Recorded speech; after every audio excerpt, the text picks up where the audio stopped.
Hey guys, it's Libby, and I have a new thing on this channel. It is a TBR for Nonfiction November. This has been going on for 5 years, but I have never participated in it.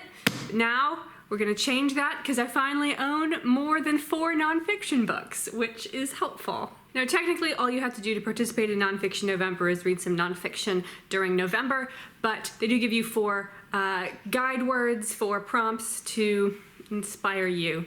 And the first one is design, which is kind of right up my street. I'm going for fashion design. This is Sexing la Mode, Gender, Fashion, and Commercial Culture in Old Regime France by Jennifer M. Jones. You probably haven't seen this on my bookshelves before, and that's because I keep it over with my sewing books, which are like on a different bookshelf, different part of the house, and they're for books that I read differently because they're mostly reference books, but this one is like more narrative. I got this book in college when I was doing a paper on this topic for an independent study. And so I got this book and read like the introduction and one of the chapters, and that was all I needed. So I'm finally gonna read the whole thing.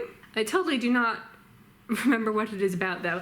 It says, the connection between fashion, femininity, frivolity, and Frenchness has become a cliche. Yet relegating fashion to the realm of frivolity and femininity is a distinctly modern belief that developed along with the urban culture of the Enlightenment. And since I think the best way to get to know a work of nonfiction is to look at the table of contents, I will read you a couple of the chapter titles so you'll get a flavor of what I'm going to be reading. So we've got Objects of Desire, Subjects of the King, The Problem of French Taste, A Natural Right to Dress Women, and From Absolutist Gaze to Republican Look. Now that one is fairly academic, so we're going to be lowering the intimidation factor for the next book. The prompt is sport, which I am of course interpreting as bed sport, because I had to get this book in there somewhere. This is Sex with Shakespeare, Here's Much to Do with Pain But More with Love by Jillian Keenan. This was featured in a recent haul that I did, so most of you should already be familiar with it. It's basically a fetish memoir about a woman coming to terms with her spanking fetish through the works of the bard. Some of the chapter titles are A Midsummer Night's Dream, Stand and Unfold, The Winter's Tale, An Aspect More Favorable, and Twelfth Night, What Should I Do? For the third prompt, true, I have managed to find a book that does not have the word sex in the title.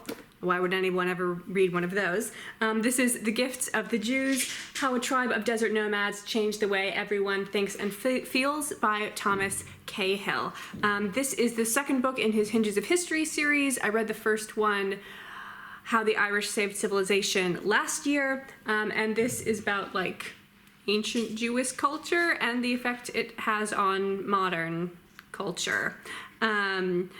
So I picked this for true for reasons which are 0% controversial, and that is I think this is like gonna be a true version of Jewish history in contrast to the Bible, which is like some mostly fake Jewish history.